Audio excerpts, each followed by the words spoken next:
হর হর মহাদেব। ওম নমঃ শিবায়। কেমন আছেন আপনারা সবাই? আমি দেবতেজ বি মণ্ডল। আমি নিয়ে চলে এসেছি আজকে এমন একটা কথা বলার জন্য যেটা সত্যি গুপ্ত, মানে সিক্রেট কথা সবাইকে জানানোর নয়। তাই আপনি ভুল করেও, হ্যাঁ, বাড়ির মানুষজন জানতে পারে, কিন্তু আশেপাশে কোনো রকমভাবে কথা বাইরে কারোর কাছে এটা শেয়ার করবেন না। কিন্তু হ্যাঁ, এই ভিডিও আপনারা যারা খুব কাছের মানুষ তাদের কাছে, বা যারা ভালো মানুষ তাদের কাছে অবশ্যই শেয়ার করতে পারেন। লাইক, কমেন্ট, সাবস্ক্রাইব করবেন।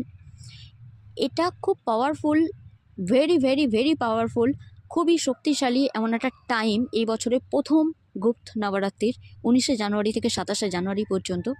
এটাকে গুপ্ত নবরাত্রি বলা হচ্ছে, মানে কি, আমরা বাঙালি, কিন্তু তা সত্ত্বেও মাতৃশক্তি যখন আরাধনা করার কথা হয় তখন শুধু তান্ত্রিকরাই করবে বা ভৈরব সাধনাতেই হবে এমনটা তো নয়। আমরাও আছি, আমরাও সাধারণ মানুষ যারা আছি, আমরা সবাই মায়ের সন্তান আমরা সবাই।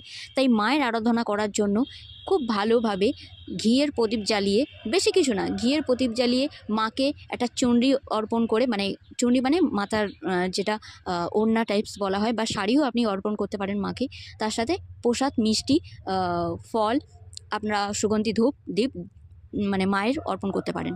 তার সাথে সাথে এই 9টা দিন কি করবেন, বেশিরভাগ সময় চুপ থাকার চেষ্টা করবেন, অন্তত একবেলা। সূর্যোদয় ধরে নিতে পারেন কিংবা সূর্যাস্ত ধরে নিতে পারেন, মানে আপনাদের মন বত রাখা খুব দরকার। তার সাথে সাথে কি করবেন, মায়ের যে কোনো একটা মন্ত্র অবশ্যই জপ করবেন।